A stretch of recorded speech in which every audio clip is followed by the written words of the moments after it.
Let's go back to the announcements and let me show you how important the announcements are going to be. Okay, one of the first pieces on the announcements page is the help desk. That's going to be very important. There's a 24-hour-a-day help desk for Blackboard. So if you're having trouble reading an assignment, or if you're having trouble getting and maneuvering in Blackboard, call the 24-hour hotline. They will be able to help you. I also put up suggestions and post exemplary papers of students who have done exceptional jobs on their work, but I will ask permission to do that, and I always post them anonymously. So if you are interested in having your work displayed, then that's where it will be. You can see there's an online writing lab here at the university, and you are able to submit your papers to have them read by English professors and English professionals.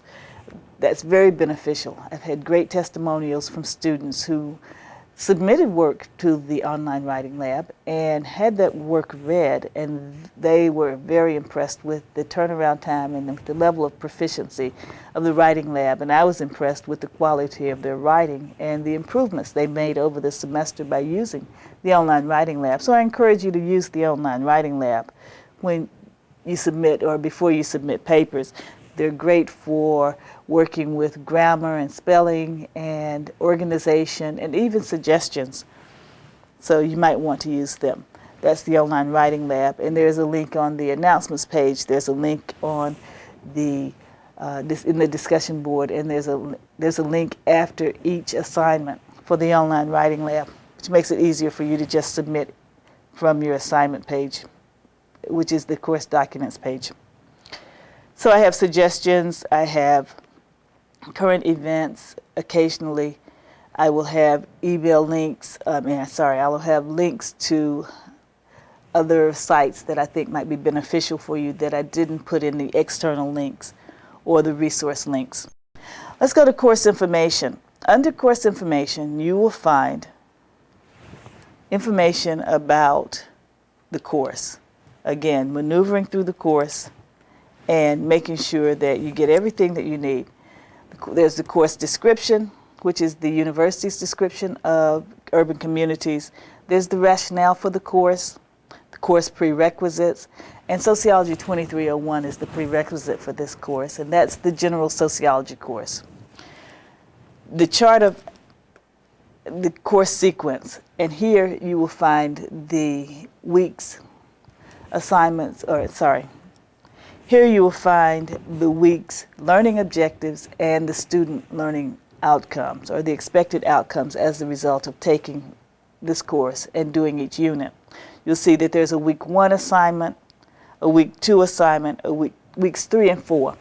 The assignments under weeks 3 and 4 are longer, but you have 2 weeks to do the assignments.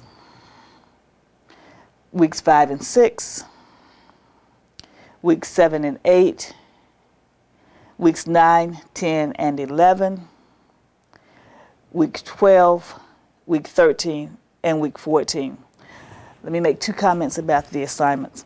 One, the assignments are clustered so that the topics are generally very, very related within a week. 2, all of the assignments lead to the 14th week, which is the week that your final paper is due in this class. The paper is longer than the short 3 to 4 pages you would do throughout the semester, and it requires more detail, more information, more references, and more resources.